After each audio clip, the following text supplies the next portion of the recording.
especially merciful. يا أيها الناس اتقوا ربكم الذي خلقكم من نفس واحدة وخلق منها زوجها وبث منهما رجالا كثيرا ونساء واتقوا الله الذي تساءلون به والأرحام إن الله كان عليكم رقيبا. O man, Assalamu alaikum wa rahmatullahi wa barakatuh, beloved students. We would like to welcome you back to our fifth session of the Raising Children in Islam, presented by our beloved Ustad Mona Muath Ali. The notes will be sent to you shortly via WhatsApp and email, so just hang in there for those notes. But without further delay, we're over to Mona Muath. Shukran, Mona.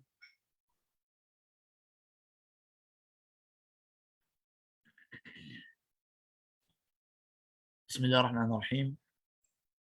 الحمد لله رب العالمين والصلاة والسلام على أشرف المرسلين سيدنا ونبينا مولانا محمد وعلى آله وصحبه أجمعين. السلام عليكم ورحمة الله وبركاته. Alaikum assalam wa rahmatullah. Tonight we are discussing friendship in the life of our children. So all of us need friends, and Islam has absolutely no problem with this. The golden question only in Islam is, on what basis do we come together, and on what basis do we end meetings? Is it for the pleasure of Allah, or is it only focused on worldly gain? Is it only focused on ulterior motive? And then there is a reminder that there are two main types of friends: those that will benefit you, especially in the akhirah, and those that will harm your akhirah. Those that will benefit you in relation to your relationship with Allah, and those that will harm that relationship. So what I will be doing, inshallah, is first and foremost quoting some texts from the Quran and Hadith, and some statements of the ulama with regards to friendship. And then we will be discussing the importance of friendship in the life of our children, and some hints or tips as to how to assist them in this matter. So to begin, Bismillah ar-Rahman ar-Rahim, in Bukhari, there is a very interesting hadith. The Prophet of Allah says, سَبَعَةٌ يُظِلُّهُمُ اللَّهُ فِي ظِلِّهِ يَوْمَ لَا ظِلَّ إِلَّا ظِلُّهُ. That there are 7 people, types of people, will enjoy the shade of Allah's throne on the day of judgment, when there will be no other shade. So it will be an extremely hot day, and only certain people will be in the shade. So there are 7 categories, and one category is 2 people who loved each other for the sake of Allah, and they would visit each other for the sake of Allah, and they would end the visit and leave and take their way home also for the sake of Allah. So these are friends, and they have a good relationship, a relationship that is based upon love, and a relationship that is based upon mutuality, such as, for example, visitation and the like. The important thing is that all of this was done in order to please Allah. If the motivation is to please Allah, then we will have greater compassion for one another, and there will also be more love. In Sahih of Ibn Hibban, there's another hadith attributed to the Prophet Muhammad, peace be upon him, and this hadith is actually Hadith Qudsi, divine hadith, where the Prophet reports on the authority of Allah that Allah had said, "My love is guaranteed for those who love one another for my sake." So the "my" should have been capitalized. Please forgive me for that. Those who have good will towards one another for my sake. Those who visit one another in order to please me, and those who spend upon one another in order to gain my approval. They will be on pulpits of light, seats and thrones of light, nur, on the day of Qiyamah. And even the prophets and the truthful ones will be envious of their position, meaning by me. So there's various acts of worship that we can engage in, and there's various good deeds that we can engage in that earns you a certain rank by Allah. But this hadith makes it clear that if you love another for the sake of Allah, if you have their best interest at heart, only for the sake of Allah, if you visit that person only for the sake of Allah, and you spend of your finances on that person only to please Allah, then Allah will give you a rank of distinction on the day of Qiyamah, where you will be sitting on thrones and pulpits of light, of nur on the day of judgment. And the person will be so distinguished that even prophets and truthful ones, Siddiqeen, will be envious of these people's position. So this indicates, number one, the need for friendship, and that need must be based upon Allah consciousness. That need must be based upon what is pleasing to Allah. The next hadith informs us that there is a good companion and a bad companion. So the Prophet Muhammad, peace be upon him, says, the similitude of a good companion and a bad companion is like that of a perfume seller and a blacksmith. The perfume seller may gift you some of his wares, meaning some of his bottles of perfume, or you may buy some from him, or at the very least, you will enjoy the aromatic fragrances while in his company and presence. However, being in the company of the blacksmith will either allow the opportunity for a spark to shoot from the fire onto your clothing and burn it, or you will suffer odorous smoke while you are with him. So the good companion is like a perfume seller that will willingly give you some of his perfumes, no charge, or you might buy from him, or at the least while you're in the company of this person, then you can enjoy the aromatic fragrances. While the bad companion is like a blacksmith. You are close to the fire, and at any given moment in time, a spark can jump from the fire and burn your clothing. So the perfume seller is like one that is inviting you to Jannah. And so you get all these aromatic fragrances. And the blacksmith is the one that brings you closer to hell, and then suddenly hell can reach out and it can burn you. And even if this person is not going to be taking you to hell, some effect of this person will be on you. Like, for example, the smell of fire will be on you.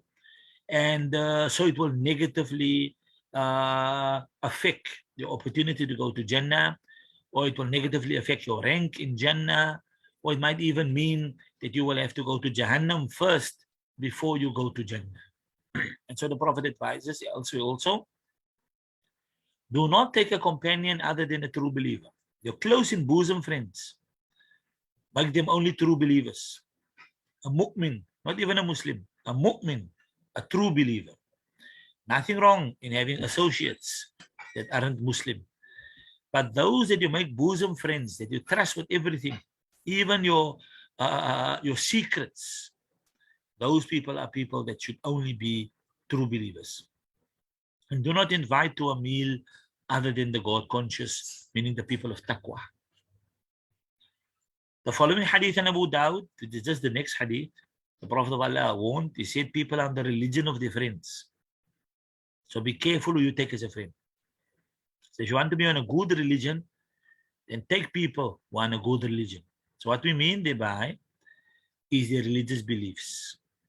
And what we mean thereby are the religious practices. So if you keep the company of somebody that has authentic creed, and that person is engaged in pious practice, then inshallah your creed will also be authentic and your practices will also be pious. And one of the benefits of having friends that are pious, friends that you took only to please Allah, is that your journey of friendship with them will be forever. While those that you only took as friends for dunya purposes, for material reasons, ulterior motives, those people, they will be your enemies on the day of Qiyamah, and you will be their enemies. So Allah says in Surah Zukhruf, verse 67, close friends that day will be enemies of one another, except for the righteous. So the people of taqwa, they will not be enemies on the day of Qiyamah. They will still be supporting one another on the day of Qiyamah. But everybody else who did not make friends for the sake of Allah, everybody else who made friends for material motives, ulterior reasons, those people will be the enemies of one another on the day of Qiyamah. But the righteous, they will have assisted one another with piety in the dunya, and that friendship will continue into the akhirah. So I'm quoting from two of the ulama of tafsir regarding this verse in Surah Zukhruf. One Imam Ibn Kathir and the other Imam At-Tabri. And these two books are considered the top tafsirs that follows the tafsir style known as At-Tafsir bil-Ma'thur, where you interpret the Quran in accordance with hadith material. Whether those are hadith that are attributed to the Prophet Muhammad, peace be upon him, or whether the statements of the Sahaba anhum and the Tabi'un. Sahaba, they are the companions of the Prophet of Allah. And the Tabi'un, they are the students of the companions of the Prophet of Allah. So Ibn Kathir tells us, every friendship and every companionship, for reasons other than the pleasure of Allah, will turn into enmity on the Day of Judgment. The exception are those done for the sake of Allah, as they will persist for as long as Allah continues, and Allah is eternal. So if you take friends to please Allah, it will continue as long as Allah continues. Allah is eternal, meaning your friendship will be eternal. That person will be your friend in the dunya, and that person will be your friend in the akhirah. It is well documented that the dead, they visit each other in that world that is known as the barzakh. So who will they be visiting? They will be visiting their friends and their family and their close ones. Imam Tabari, may Allah be pleased with him, he said, all those who befriended each other for sinful reasons will be enemies of one another on the Day of Judgment, because you will have assisted me in sin. You understand? So you will be part and parcel of the reason that I will be going to Jahannam, and I will be part and parcel of the reason that you will be going to Jahannam. So obviously you will not like me on the Day of Judgment, and obviously I will not like you on the Day of Judgment. But if we became friends in order to please Allah, then on the Day of Qiyamah, when we see that Allah is pleased and we see the reward of Allah, I will be happy that you were my friend, and you will be happy that I was your friend. So all of these type of friends, they will seek to disassociate from each other, with the sole exception of those who befriended each other as an act of obedience to Allah. So those are some texts from the Quran, the Hadith, and the statements of the leading scholars. Now to turn to the importance of friendship for children. So children are young people. They are developing. They are becoming adults soon, inshallah. And so to have good friends is an important developmental goal for them. Friendships will help children cultivate needed life skills, without which they will struggle socially and emotionally later on in life.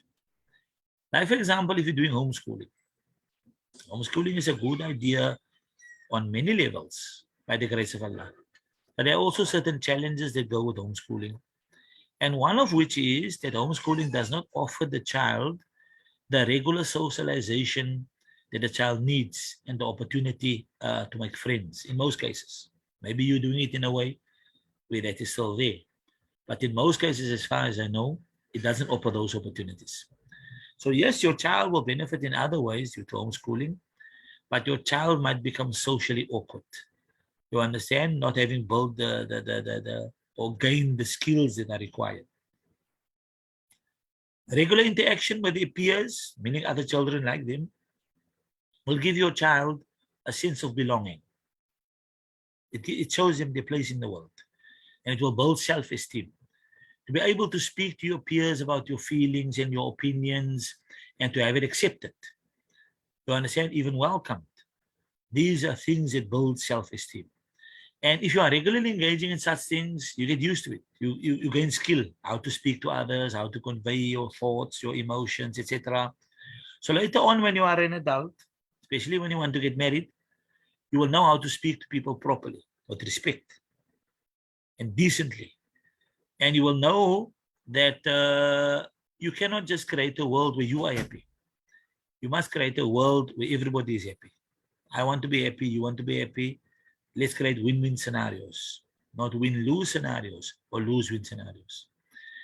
So friendships create a context in which children can evaluate their self-worth. They can evaluate their competence, and they can develop their view of the world, either as pleasant or as hostile. And obviously, you have to understand that if your child looks at the world as pleasant, then your child's nature will be a pleasant nature. your child will easily cooperate with others to achieve common goals. If your child looks upon the world as hostile, then that will be the way of your child. Your child will be aggressive, and your child will be hostile, quick to anger, quick to lash out.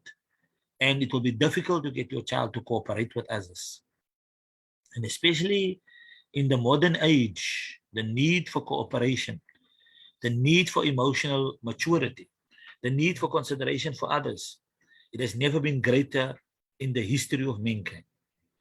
So friendships will allow our children to learn and to practice skills related to social, cognitive, communicative, and emotional development.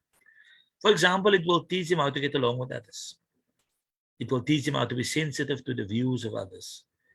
It will teach them some standard rules of conversation, how you speak to others, that they are respectful, and they are considerate. It will also teach them age-appropriate behavior. That you're no longer a baby. You understand? You're in the next stage, like you're in the toddler stage now, or you're in the teenager stage. And so certain behaviors that you used to do in the previous stage is not appropriate for this behavior. Also, you aren't in the next stage yet. You understand? So those behaviors aren't appropriate also.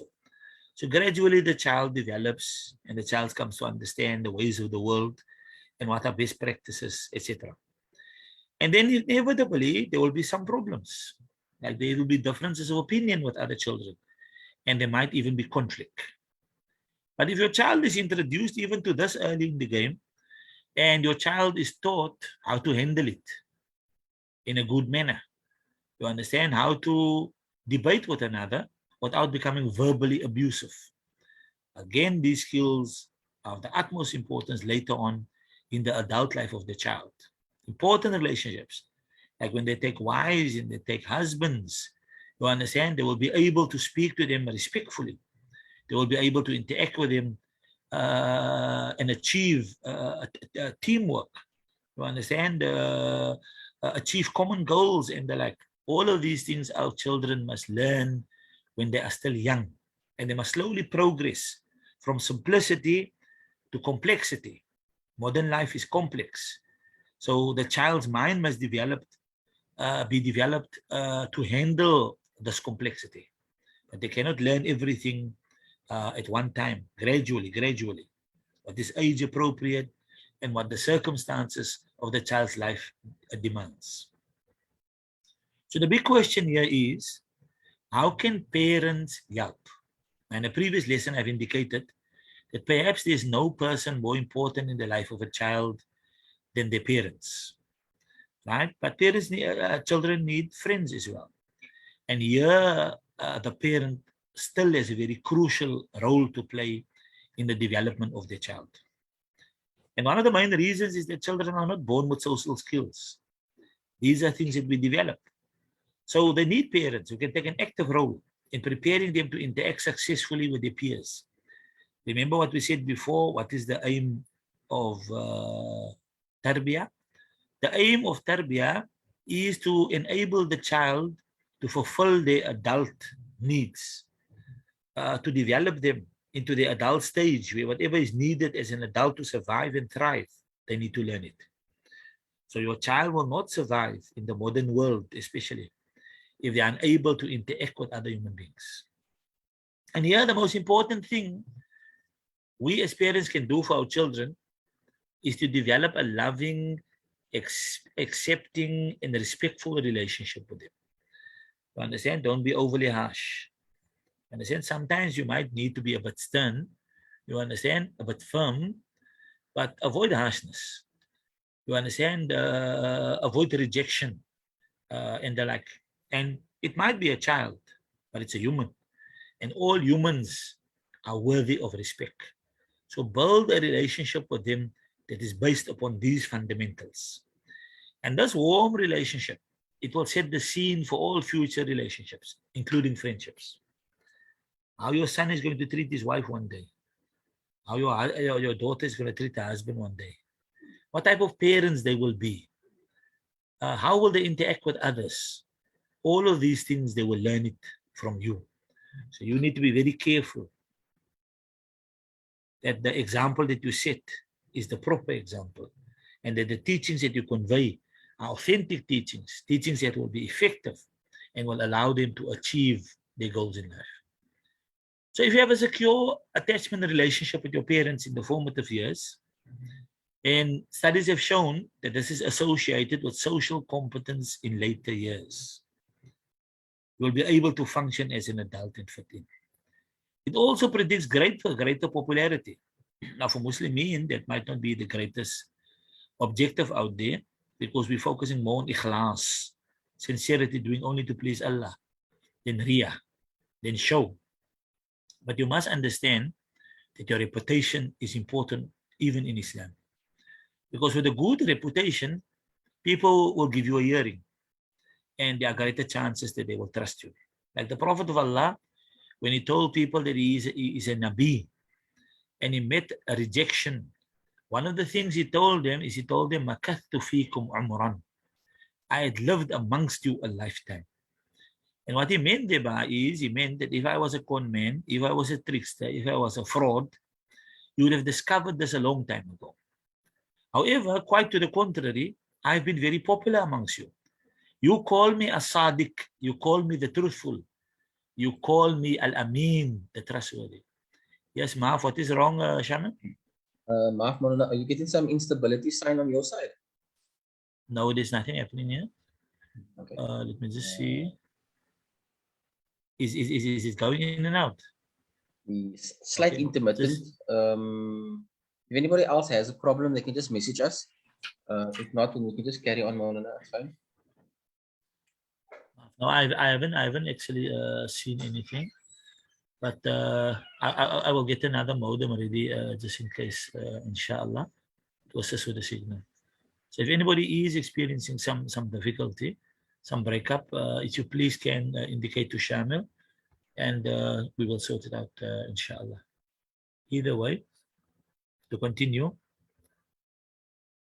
So the relationship a child has with their parents in the formative years, you understand, it predicts greater popularity.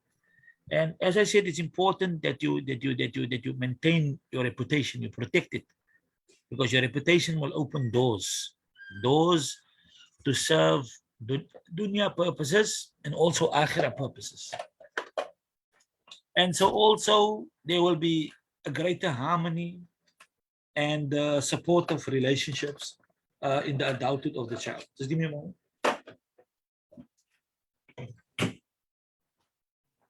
So if any problems, yes? Yeah, somebody did say the internet is but intermittent, and the picture is not clear. I don't know, the PDF picture, maybe it's... The PDF picture. Yeah. Okay. So I but did the note is the same as the note is the same as your exactly the same note. On my side, it's actually very clear.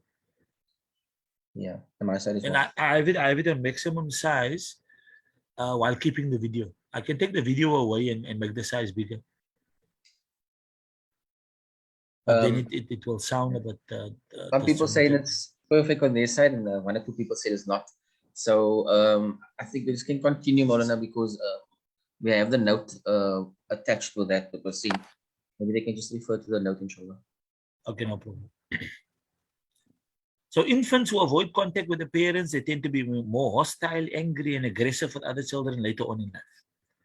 Infants who are ambivalent or have ambivalent attachment, being both angry with parents and also preoccupied, they tend to develop into whiny, easily frustrated, and easily rebuffed toddlers and preschoolers. So definitely the relationship that you have with your children, it affects your children's future relationship with others. So the more loving we can make these relationships, the more accepting, the more respectful, and the more we can develop our children, which is our primary concern. You understand? To give them skills that they need as an adult, the better it will be for our children. And this is what I always have in my mind, that the day that I die, you understand that my children will be able to go on their own. You understand? They will be independent, and they will be able to achieve success in the dunya and in the akhirah. That is one of the main concerns in my mind. You understand? So while I'm around still, while I'm still in the world, I want to be teaching them those skills. I want to assist them in gaining those abilities, and Allah knows best. Either way, some tips to assist your children and develop them with regards to friendships. So probably one of the most important ones is to actually know who your children's friends are. And this is important for numerous reasons. I'm going to give you about 6. Number 1, if you know who their friends are, you will gain insight into who your child is talking about. And you will know also now their personalities, right? And whether those personalities are the personalities that you want in your child's circle of friends is something that you're going to have to decide. Now, we don't want you to act like a tyrant and then every friend has to go through you. But honestly, if you discover that a particular friendship is harmful to your child, then that is something that your child needs to be informed of. And Allah knows best. Also, we will now know who the important people in your child's life, who they are. You understand? And number 3, you can then assess what kind of influence they are exerting on your child. Is it positive? Is it negative? Are they dominating your child? You understand? Or is your child the one that is dominating them? What exactly is happening over there? You will also have an idea of how your child is getting along with his peers or her peers and friends.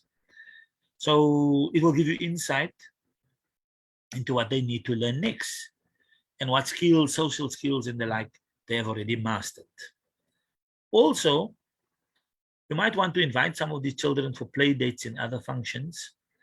And so if you know who their friends are, you will now know who's most suited amongst your child's circle of associates. It also gives you the opportunity to identify other families in your community with children of a similar age to your own, because you might want to reach out to them. And you might want to do research with them. You might want to cooperate with them. And if you're in a non-Muslim country where there's very few Muslims, especially, you understand there's a time when eventually your son will want to get married, your daughter will want to get married. So you have an idea of who is out there.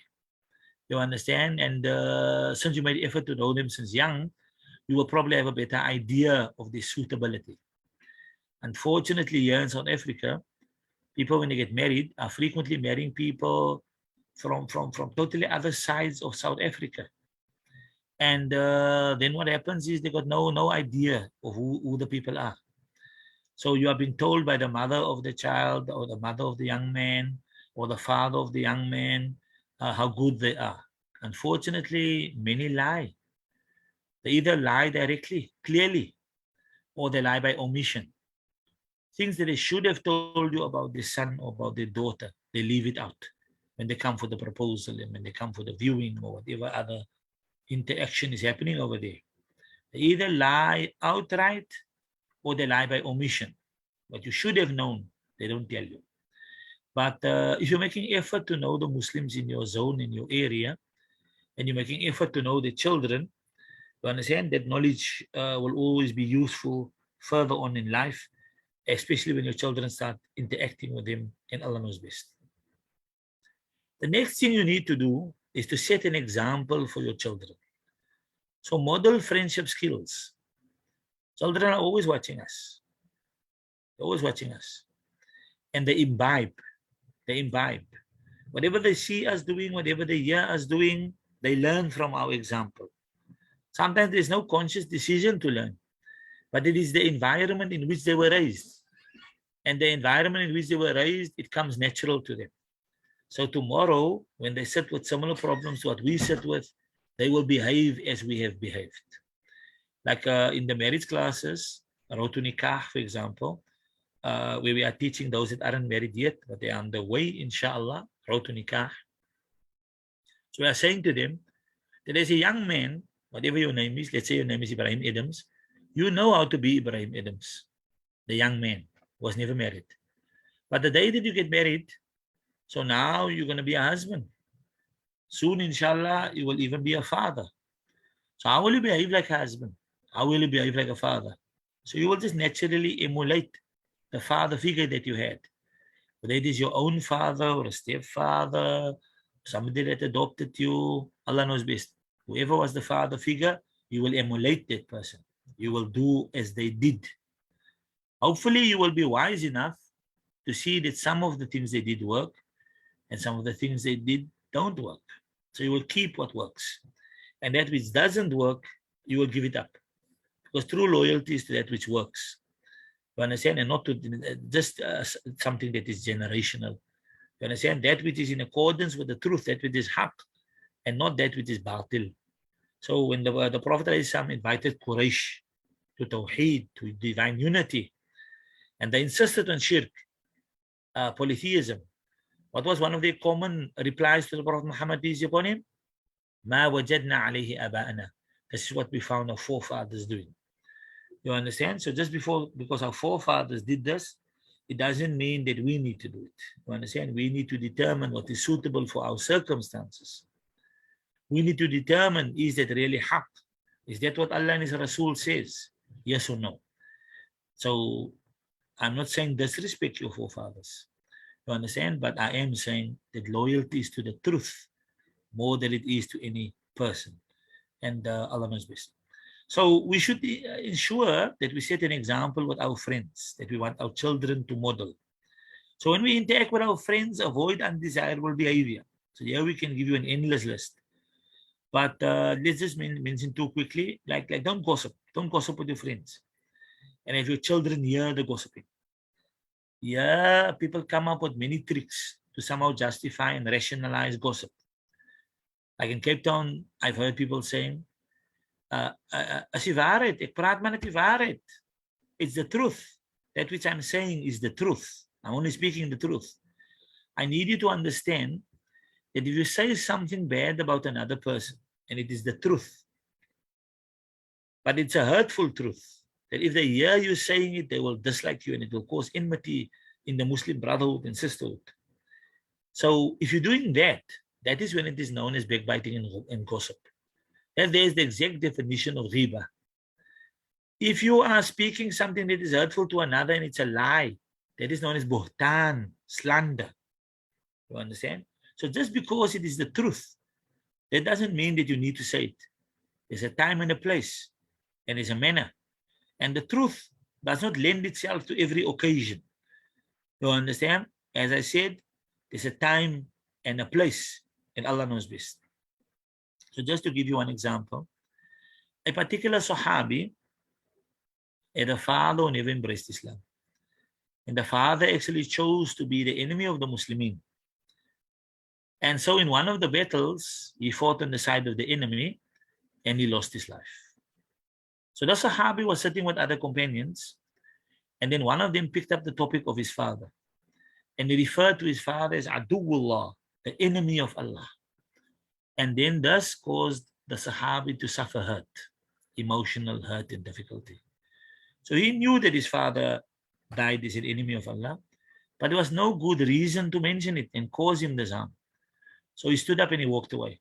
Later on, the Prophet ﷺ found out about it, and he told the companions, and this is a teaching for us to apply, don't speak evil of the dead and cause harm to the living.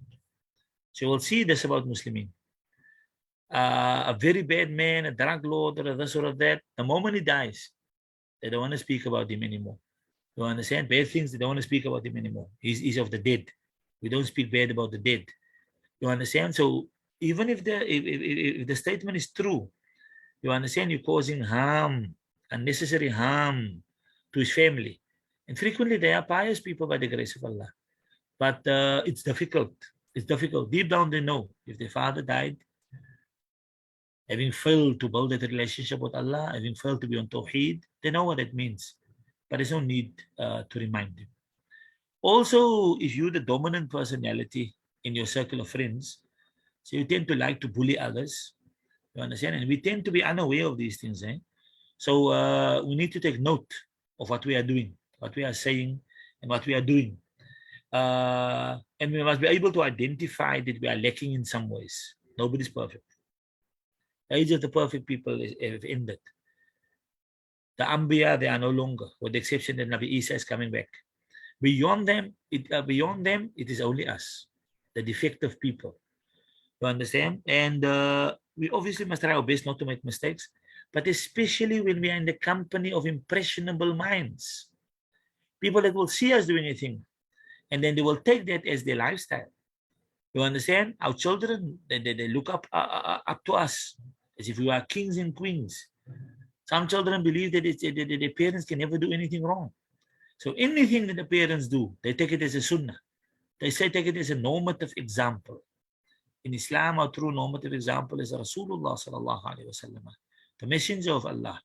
But never underestimate the role that you play as a model in the life of your children. They will emulate your piety and they will emulate your mistakes. So the moment you become a parent, you're supposed to be a more responsible individual. You understand? You're supposed to be a more pious person, a more Allah conscious person. Each of these stages are to develop you.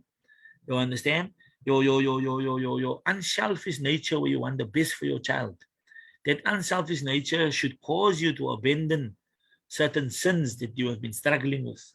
Use the idea that these are your children and you don't want any harm to come to them.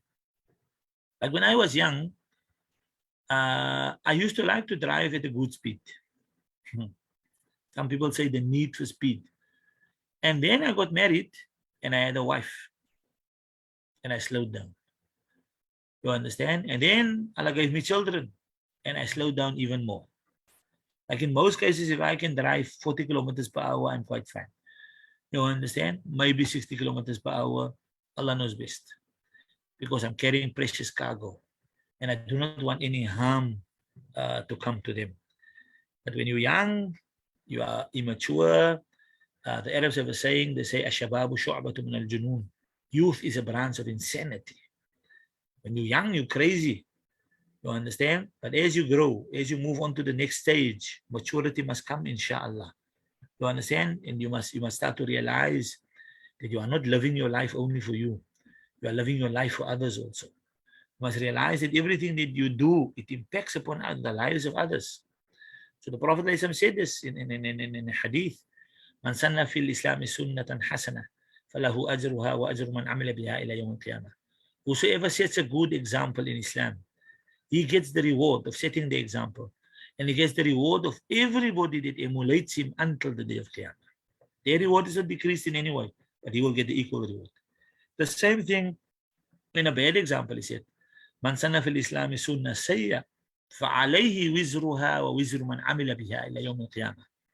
Whoever sets a bad example, upon him is the sin of doing that act, and upon him also is the sin of everyone that emulates him.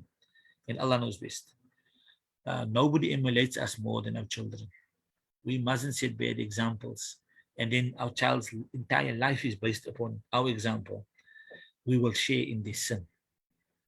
Also, if you have a close friend or close friends from your own childhood, you've had them since you were young, then inform your children of how important these people are to you and the value that they've added to your life experience, so that they can see how important it is to have good friends.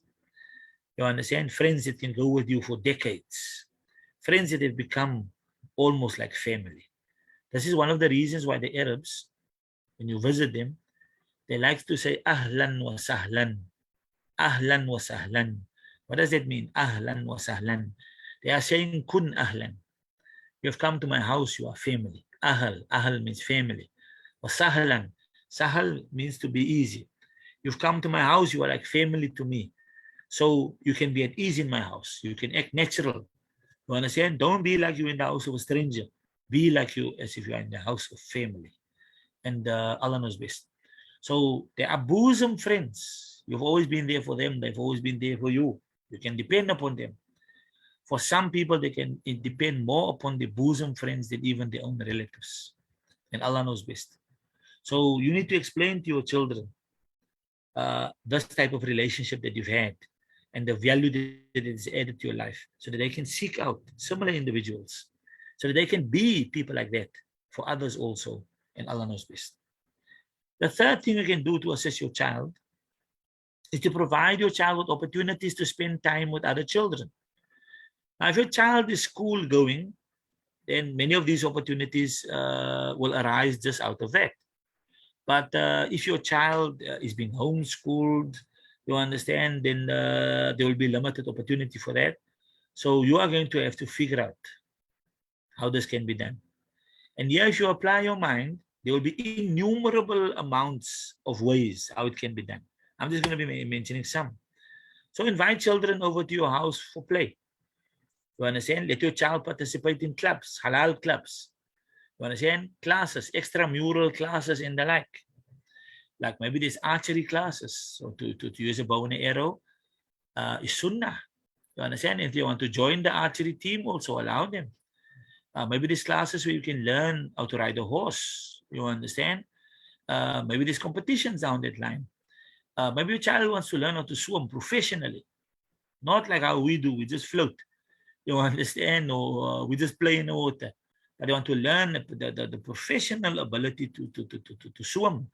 You understand? Where they can swim even in the ocean and they can survive.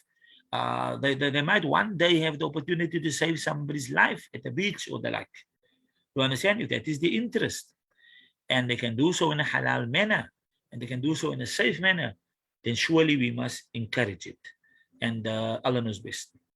And then as they grow older, you must allow the use of modern forms of communication. So giving your child that is 5 years old a cell phone, that's probably not the best idea. You understand? Especially if you're going to give them WhatsApp, and you're going to give them the ability to communicate with people that are out there. Your child might come into contact with a child molester. Your child might even make an arrangement to meet the child molester at a certain place. Might even make an arrangement with a child molester to come to your house, and the child will provide the molester with a key also to enter your house.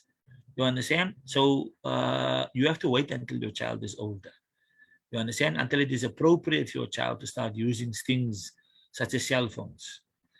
And if you introduce a cell phone, you understand, but you're still worried about how the child will communicate with strangers, then don't allow a SIM.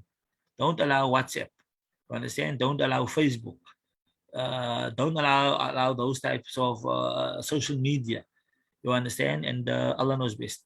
Up until the child, now you've got confidence that the child is mature enough to use this in a sensible fashion. But you must put guidelines. You must put rules so that they use the technology in a permissible way and they use the technology in a wise way. It's not just adequate that it's done in a permissible fashion. Allah doesn't advise us only with the halal. Allah advises us with the halal, that which is permissible, and also that which is tayyib, that which is good and wise. Halalan tayyiban, that is the standard. Halalan tayyiban. Same thing with marriage. Allah tells you, فَانْكِحُوا مَا طَابَ لَكُم مِنَ النِّسَاءِ. Marry such woman as you deem good. The statement marry means to render halal. So render halal such woman as you deem good. So the statement for deem good is taba, ma taba lakum. So again, Allah is saying halalan tayyiban, that which is permissible and good. So many things are permissible, and generally the reason it is permissible is because it tends to be beneficial. But based upon the variables of your life and your circumstances, a particular halal thing can actually be harmful to you. So I've mentioned this numerous times. Sugar is a halal substance. But to consume sugar when you are a diabetic, that is not advisable. Salt is a halal substance. I'd even argue that it has certain benefits.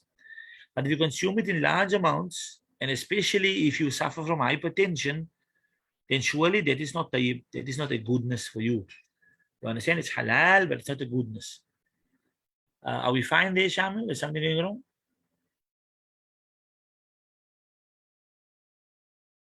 Hello? Assalamu alaikum, Maulana. Yes? Oh, sorry, network just went off there a second. I wanted to know if you wanted to take a break for 5 minutes. No problem, we can do that. Okay, shukran. Jazakumullah khairan.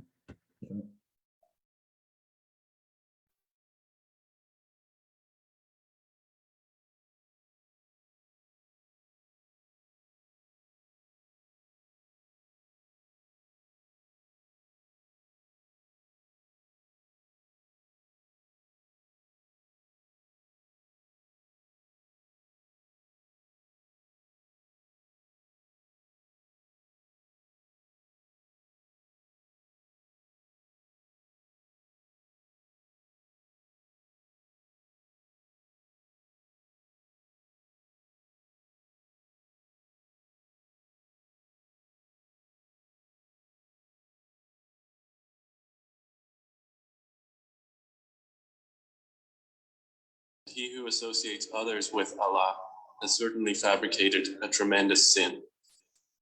ألم تر إلى الذين يزكون أنفسهم بل الله يزكي من يشاء ولا يظلمون فتيلا. Have you not seen those who claim themselves to be pure? Rather, Allah purifies whom He wills, and injustice is not done to them, even as much as a thread inside a date seed. انظر كيف يفترون على الله الكذب وكفى به إثما مبينا. Look how they invent about Allah untruth, and sufficient is that as a manifest sin. ألم تر إلى الذين أوتوا نصيبا من الكتاب يؤمنون بالجبت والطاغوت ويقولون للذين كفروا هؤلاء أهدى من الذين آمنوا سبيلا. Have you not seen those who were given a portion of the scripture, who believe in superstition and false objects of worship, and say about the disbelievers, these are better guided than the believers as to the way? أولئك الذين لعنهم الله ومن يلعن الله فلن تجد له نصيرا. Those are the ones whom Allah has cursed, and he whom Allah curses, never will you find for him a helper. أم لهم نصيب من الملك فإذا لا يؤتون الناس نقيرا. Or have they a share of dominion? Then, if that were so, they would not give the people even as much as the speck on a date seed. أم يحسدون الناس على ما آتاهم الله من فضله فقد آتينا آل إبراهيم الكتاب والحكمة وآتيناهم ملكا عظيما. Or do they envy people for what Allah has given them of His bounty? But we had already given the family of Abraham the scripture and wisdom and conferred upon them a great kingdom. فمنهم من آمن به ومنهم من صد عنه وكفى بجهنم سعيرا. And some among them believed in it, and some among them were averse to it, and sufficient is hell as a blaze. إن الذين كفروا بآياتنا سوف نصليهم نارا كلما نضجت جلودهم بدلناهم جلودا غيرها ليذوقوا العذاب إن الله كان عزيزا حكيما. Indeed, those who disbelieve in our verses, we will drive them into a fire. Every time their skins are roasted through, we will replace them with other skins, so they may taste the punishment. Indeed, Allah is ever exalted. Assalamu alaikum, Maulana, we ready for you, inshallah? Bismillah ar-Rahman ar-Rahim. To continue, the next thing that we can do to assist our child with building friendships with another that is beneficial to them and to others is ourselves to spend some time every day talking with our children. And I'm not speaking about instruction. I'm not speaking about education. There is a time for that, and we have referred to that. Here we are speaking just about a social talk, where the conversation is more regarding the day of your child and what the interests are. And you must go out of your way to indicate to them that you're actually listening to them. You understand? Sometimes people ask their children, what was your day like? And then they go on reading the newspaper while the child speaks. Or they go on watching TV or doing something else. Now, what you must do is you must look your child in the eye. Keep eye contact. So show the child that you are being attentive. And use mimicry. Basically, what they say it back to them. So basically, in a way of asking, as mommy understood you correctly, as daddy understood you correctly, is this what you're saying, darling? You understand? So as gentle as you can, as loving as you can, you understand? And ask them questions, open-ended questions that will encourage them to elaborate. Don't ask them questions where they can just say yes, and they don't need to say anything else, or no, and nothing else, and maybe, and nothing else. Now, open-ended questions where they need to elaborate, and Allah knows best. So how was your day like? What did you do today? Was there anything you liked doing? Was there anything you struggled with? You understand? How was your time with other kids in the class, etc.? You understand? So this causes you to be on top of the events of their life, and it enables them to develop the necessary social skills to communicate with others. They're learning from you. If they're able to socialize with you, they'll be able to socialize with others. So this is a reality of life. Things that you do regularly, you gain some skill. And whatever you gain skill in, you gain confidence. You understand? So the skill can be created or built by you. The confidence will come. Now they just need to translate that into interaction with their peers, and it will be easy to do so. I'm not saying that there won't be any difficulty, you understand, but it's a comparative thing. Ask yourself how your child is going to interact with others if you are not regularly speaking to the child, if you're not regularly listening to the child, if you're not giving the child the opportunity to express themselves to you, a trusted party. You understand how they're going to do it with people where they're still trying to figure out, can I trust this person? Can I not trust this person, etc. And here we need to teach our children also how to handle different social situations and settings. And this can be initiated from the earliest of ages. But we must focus on what is age appropriate and what is needed at that stage of development. Like, for example, if you're busy with a toddler, you understand, then you must teach your toddler to share. Because sometimes they can be very stingy and very miserly. You understand? So you need to teach them how to share. Small little phrases that are short but easy to remember, you understand, is very useful. Like, for example, you can tell your child, sharing is caring. Remember, darling, eh? Sharing is caring, eh? And every now and then you give your child something that you're busy with. Like maybe you're eating Kentucky, you're busy with the chips, your child is looking at you. You say, you want some chips, darling? You understand? Child says yes. You give the child one chip, you say, sharing is caring. Daddy is sharing with you because daddy cares about you. And likewise, if you care about your friends in your family, you will share with them also.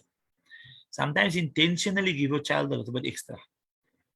Right? So you normally give your child 2 sweets, but the cousin is visiting. You understand? Give them 4 sweets.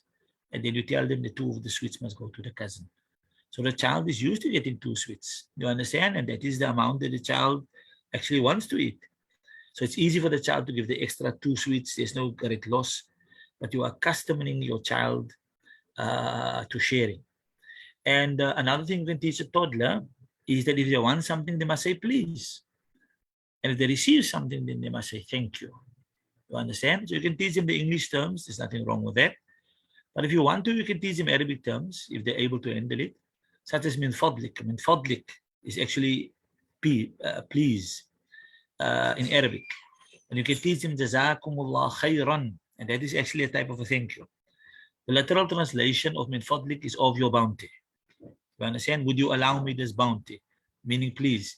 And the literal translation of jazakumullah khayran is may Allah reward you in the best of ways. You understand? So that is the Islamic way of saying thank you. So toddlers will be able to learn this, especially if you simplify it as much as you possibly can. Every opportunity is an opportunity to educate, you understand? And you just need to make sure that it is age appropriate, that at their particular development, that they are able to understand you well, and you need to be patient. You can't teach a child once to say please, and then you expect them to say so for the rest of their life. If your child says, Mommy, give me a sweet, then you say, remember to say please, eh? At some point you start saying, what's the magic word? What's the magic word? If you use this word, you get what you want. If you don't use this word, you don't get what you want. What's the magic word? So the child will learn to say please, and the child will learn to say thank you. And Allah knows best. And then you must continue coaching them as they grow older and encounter more social situations. So teach them what is appropriate to their age again. Teach them what is appropriate to particular social settings. For example, if your child is invited over to their cousins, but does not know whether they want to go, so speak to them about it. Listen to their concerns. Acknowledge their feelings without judging them. And then help them to brainstorm ideas regarding how to handle the situation. Whatever their concerns are, you understand, how can we circumvent that? And how can we ensure the best experience for you if you do decide to go visit your cousins, and Allah knows best. Also, this automatically brings the next issue. As a human, your child will suffer negative feelings every now and then. And the way life is, your child will come across problems. So you now need to teach your child how to manage those negative feelings and solve problems. And here, since we're speaking about friendships, we're speaking about in the context of friendships. So being able to manage negative feelings and work out problems are important skills in getting along with others. When your child speaks about how they are feeling, listen to them, reflect what they say, and then coach them towards figuring out the solution. For example, reflect by saying, it sounds like you're upset with Khadija for not including you in the game. So this is not mimicry. Eh? Mimicry is when your child says something and then you say the same thing back. So your child says, I'm angry. So now you say, Mami understands that you're angry. So that's mimicry. You understand? Reflection is where you sense what is happening with your child, and then you tell your child what it is. You understand? So it sounds like you're upset with Khadija for not including you in the game. Right? So now the child will say yes or no, and the child might want to elaborate. You understand? And then what you need to do is help your child brainstorm solutions. You understand? And speak to your child about the appropriateness of every solution, what you think won't work, what you think will just aggravate matters. It will be ineffective, or it will be counterproductive.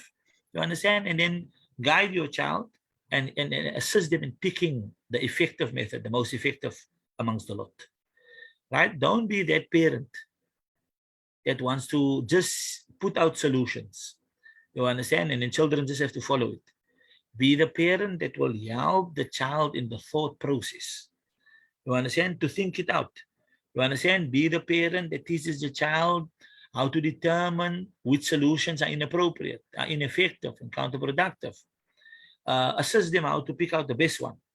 The entire aim is that tomorrow, inshallah, you will not be there, but they will know how to do it. Whether it is due to your demise or you're physically not present, you will not be there. So when you are there, you must teach them the skills they need for when you're not there. And Allah knows best. Also, if you overhear your child and a friend or another child having a bit of a problem, then allow them to resolve it on their own. You understand? They need to learn how to do these things also. Don't step in. Only step in when things are getting out of hand. You understand? Such as when they get physical and they start hitting one another. But otherwise, if children are having issues, let them sort it out on their own. I've come across cases where children are having issues with one another.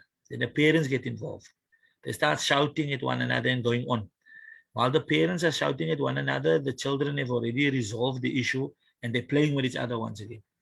You understand? So don't be the parent that does that. You understand? That makes mountains out of molehills. And that doesn't give the children the opportunity to resolve things on their own. Yes, obviously, the other child is physically threatening. You understand? Or even your child might hurt the other child. That's a point where you have to step in. But if it isn't like that, let them sort it out on their own. You might just want to observe them and see how things go. You understand? But don't unnecessarily interfere in their life. And as they grow older, you need to give them more space and more space to do the right thing. You understand? Maybe afterwards you might want to speak to them about what happened and give them some hints and some tips as to how they might have handled it a little bit better. You understand? And don't be shy to say that you've made mistakes in your life also. You understand that you've done similar things as to what they have done. You understand? So don't just isolate them when you want to explain to them that there's a better way. Don't say it in a way where they are defective. Understand? But rather in a way that we all learn, we all make mistakes. I make mistakes. I continue to make mistakes. It's a learning process. but Daddy has been walking the path a little bit longer than you. Mommy has been walking the path a little bit longer than you. So maybe Daddy or Mommy can give you some insights. You understand? And some advice. Right? And whatever makes sense to you, you practice, and Allah knows best. Right? The next one, we should respect our children's personality, even when it comes to the making of friends. So don't compare your child's friendship skills to that of their siblings, their brothers or their sisters, or even other kids. Don't tell them, why aren't you like Mahmoud? Mahmoud is a very happy child. Mahmoud, any child he comes across, he makes friends instantly. All you are doing is you are sending a message to your child that your child is defective. There's a certain standard that they should be on, and they're not on that standard. You understand? Our children are who they are. You understand? So let them be who they are. So some are outgoing, and they love to have lots of friends, and others are happy just to have a few friends. You understand? So don't force the one on the way of the other. Let them be who they are. And then cater to the unique personality and the specific needs. You understand? They are the animal that they are. This is how Allah has created them. You understand? You need to nurture the animal to become its adult version. It is not your duty to take the animal and cause it to be another animal in the jungle. And obviously there are limitations to these things. If people start saying it is in accordance with their nature to commit certain sins like homosexuality and the like, so that is not in your nature. You understand? Those things are contrary to the teachings of Islam. You understand? And Allah knows best. And then H, encourage friendships that are important to your child. So if your child comes across somebody that to them is really a dear friend, somebody that really brings them joy, then you need to support this friendship. Even if the child no longer goes to the same school, like they went from primary school to high school, they went from kindergarten to primary school, and that child went to a different school. But your child still has interest in the child, still loves that relationship. You understand? Sometimes the child moved to a different city. So if it's possible for them to still see each other in person every now and then, you understand, then you must allow this. You understand? If not, whatever modern technology is available, where they can still keep contact with these dear friends of theirs, you must allow this, inshallah. And it will help your child feel connected, and it will broaden the circle of friends. So they're not just limiting the circle of friends to the school that they are at. You understand? They have other friends that are at other schools, and those friends put them into contact with other people at those schools also, and Allah knows best. So this is what we have prepared for tonight, inshallah.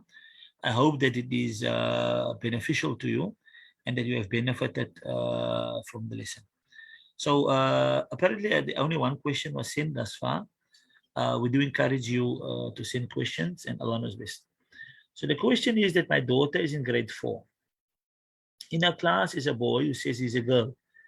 He looks like a girl, he sounds like a girl, he dresses like a girl. Is it okay for my daughter if she's friends with that person? So the first thing I want to say is this, that we must respect human dignity. You understand? And we must be on friendly terms with others, even those that we disagree with. You understand? Our disagreements are with what they do. Our disagreements is not with them per se, especially if they are children. So to treat this particular boy in the class with respect and dignity, this is what we must do. However, we have to remind ourselves that homosexuality in Islam is immoral. Transvestism and the like in Islam, it is immoral. You understand? And if we allow, especially our young ones, our innocent ones, to have too much contact with people that are engaged in immorality, you understand? Then what's going to happen is at some point or the other is going to rub off on them. Or it's going to desensitize them to the sin. So the West has their own way of looking at the world, you understand? And people are encouraging even the young children down such lines. We will not do that.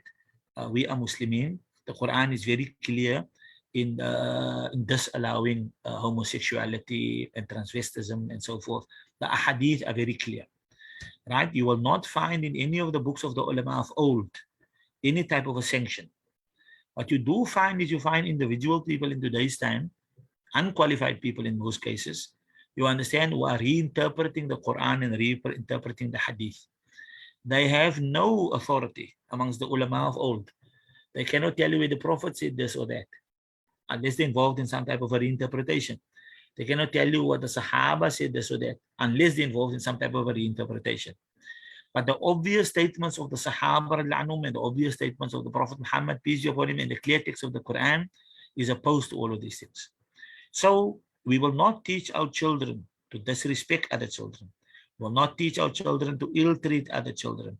We will not teach our children to in any way harm the dignity of another child, even if somehow the parents are causing them to go down a certain line. We have to remind ourselves, however, that immoral behavior, it is a thing that we have to distance our children from. So this is a thing that has happened to me with one of my children. One of my children went to a particular school, and then what happened is we instructed the child that you will not eat from the lunch of other people. You will only eat the lunch that we give you. So what happened is that some child offered her lunch, and then my daughter said no. And then what happened is they decided to call us in. What type of people are we to not allow our children to eat the food of other children, etc., etc. So to us, it was a simple matter. We are Muslims. We eat that which is halal. We don't eat that which is haram. And the reality is that many of the children that come to the school, they are eating pork. And they are eating other things that, according to Islamic standards, it is incorrect. So whatever ism you want to pass our way, that we are racist and we are this and we are that, you need to understand that in our religion, it is wrong to do this. You understand? So you cannot impose your ways on us, and Allah knows best. So all we are doing is that we are trying to live our life in accordance with the teachings of our religion. We don't teach our children to harm anyone, to diminish anyone in any way, but you must understand that what we are taught by Quran and Hadith, the sources of Islam, to be immoral, we will consider it immoral, and we will distance ourselves from that, and Allah knows best. Question number 2. What do you do when you talk to your teenager, I think so, and ask them about the day and they get irritated by your questions? Like when they ask you, or like when you ask what they did, how the day was. Like, so there's normally a context to all of these things. You understand? So if there's irritation on the side of your child, then it must mean that there was a prior interaction that the child did not like. You understand? So you need to figure out what the prior interaction was. You understand? So it's possible that you asked questions like this in the past, and it was interpreted as spying. You understand? Or checking up on them, or this or that. You understand? So if that is the interpretation, and that is the area that they dislike, so mention that to them. Mommy is not checking up on you. Yeah, mommy is not spying upon you. Mommy just wants to know what today was like. You understand? Mommy and daddy do the same thing. When daddy comes home, I ask daddy, what was your day like? Daddy gives me some indication, and I give daddy moral support, like especially if it's on a negative day. So this is the only thing that is happening over here. You understand? We're just trying to interact with you. You understand? Trying to know whether you had a pleasant day or not so a pleasant day. And in whatever way we can support you, this is what we are trying to do. And Allah knows best. Right? Can Sheikh perhaps explain how we should discourage certain friends? Right? One of the best things that you can do is send your child to classes where they are educated regarding deen. You understand? They're educated regarding what type of friends that they should pick, where there's detailed explanation as to why to have certain types of friends, how it will benefit you, and how to have certain types of friends, how it would harm you. If you're not able to do that, or there isn't anybody discussing these things in detail in your area, there must be some sheikh or some maulana or some imam on YouTube, for example, that has a video on it. You understand? So play that in your house. One of the best forms of da'wah in our age is indirect da'wah, where you just play recordings in the background of various maulanas or shuyukh or imams whose lectures you like. You understand? And you feel that it is very impactful. A reminder is beneficial to the believer. You understand? So even if they're not actively sitting and listening, it is something that is hitting the eardrums. You understand? And on the subconscious, it will cause certain changes. Then there's a point where you need to outright tell them that this is not a friend for you. So yeah, with regards to the West, If you're telling your child that somebody that is busy with hard drugs is not a friend for them, they will understand. You understand? But when it comes to homosexuality and other things, which the West is 100% embraced, then they will tell you that it's not your right to do this. So the question that we have to ask ourselves is this: what is more harmful? Is it more harmful for your child to engage in sin than for your child to say that a ruling that is a ruling of Allah is incorrect? And here you need to understand that if it is a definitive ruling of Allah and people reject it, then it will lead to irtidad. They will apostate, they will leave the fold of Islam.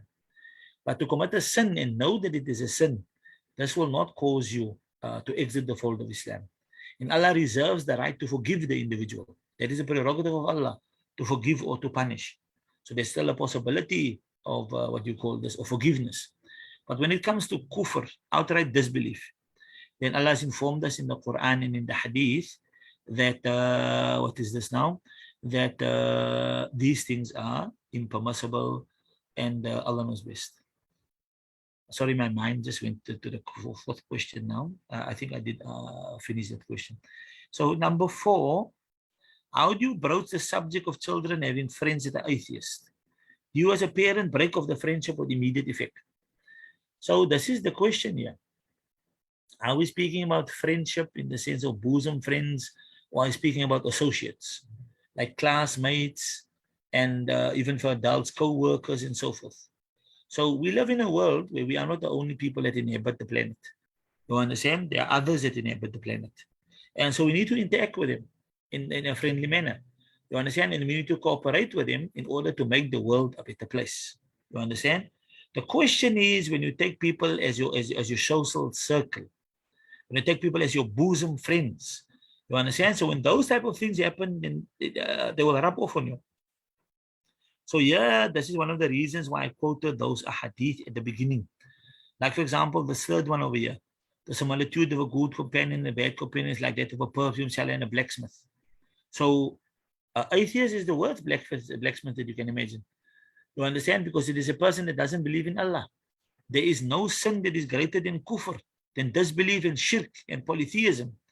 You understand? There's no sin that is greater than that. These are things that take you out of the fold of Islam. These are things that you apostate when you do these things. And so it is paradise lost forever. You understand? So to have associates, people that you interact with, as is needed at school, or as is needed at work, to be on friendly terms with them, to treat them with the decency that every human being deserves. You understand? These are the things that we must do, inshallah, because we are Muslimin, and our Islam commands us with that.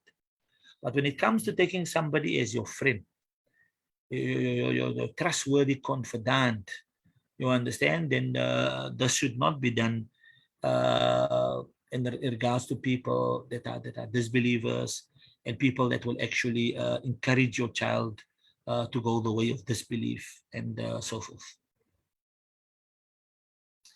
If you as an adult have Muslim friends and they invite you to eat at a restaurant and the food is halal, but the restaurant sells alcohol also, is it okay to accept the invite? So here there's an answer according to the hadith, and then there's a way that Muslim, what do you call it now, halal authorities, how they operate. Right? So with regards to what is halal, it is clearly mentioned in the hadith that you are not to sit at a table where wine is making the rounds. You are not to sit at a table where wine is making the rounds. Right? So if I'm sitting at a table different to the table where the wine is being served, that hadith does not apply. However, for the halal authorities, there is an additional problem.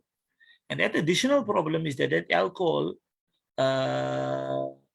it's going to be served in their glasses. You understand? And those glasses will be washed with other glasses. Those glasses will be washed alongside, what do you call it now, the plates and so forth. So now we sit with the risk of contamination. So generally, the halal authorities work on the principle that any, what do you call it, establishment that serves haram products, such as alcohol, you understand, you shouldn't buy from them at all. You understand? So if you making sure that you're eating a halal product, then you're safe. You understand? But 100%, if you're 100% sure. Like if you walk into a shop that sells wine and you buy a packet of chips. So what are the chances that the chips will be contaminated? 0. If the packet is closed. 0. So you can do that. But if you're buying the food, the rice, chicken, curry, etc., and they're serving alcohol, so there's an opportunity of contamination. I could just give you an example. I like to go into places that sell halal products and see how they do what they do. So at one Shell Ultra, we discovered, this is in Strand, eh? At one Shell Ultra, myself and another Maulana, we discovered that they were selling halal pies and haram pies. And they were preheating it for you.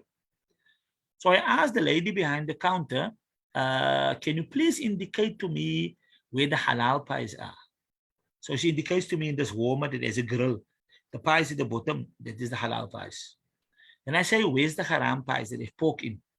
You understand? And she indicates to me the grill on top of that. You understand? That's where the haram pies are. I say, these are the pies where there's pork in there? She says, yes. I say, are you aware that flakes of the pie on the top is falling on the halal pies at the bottom? She says, yes, but it was not pork, it's just flakes. You understand? So sensitivities to things that Muslims have sensitivities to, you cannot expect non-Muslims to have those type of sensitivities. You understand? And so contamination is not an issue for them. So the moment an establishment is selling haram things, the safest thing for you is not to buy there. If you are able to ensure that it's going to be halal, that's a different thing. You understand? And as long as khamr is not served at your table, you understand, that's a different thing. But the halal authorities are of the opinion, this is like Sahuk and MDC, etc., that you shouldn't buy from them at all, and that is safest. You understand? And Allah knows best. I hope that answers that question, and Allah knows best. So I don't actually know how a restaurant has a halal certificate. You understand? If they sell alcohol. So no halal authority, as far as I know, will be giving them what do you call this certificate. So the question there would be, with regards to your question, is how do you know that the food is halal? So if you are being told that the food is halal by people who are selling khamr, you understand, alcohol, then the fact that they sell alcohol makes them fasik, corrupt individuals in the eyes of Sharia law. And you are not supposed to take information from corrupt individuals. Allah mentions this clearly in the Quran. إِذَا جَاءَكُمْ فَاسِقٌ بِنَبَإٍ فَتَبَيَّنُوا. If a fasik, a corrupt individual, gives you any news, then you shouldn't trust that individual. You should go and find out for yourself. So people who are selling alcohol, who are telling you the food is halal, those people are not people that you are allowed to trust in Islamic law. And Allah knows best. It appears as if that is the final question. So I hope that all your questions were answered. If there's any other questions, you can go ahead. And I think we can end there, and we will answer those questions next week then, inshallah. That's it, Aishama? That's correct, Maulana. There's no other questions that have come through. I think we could close the session, inshallah.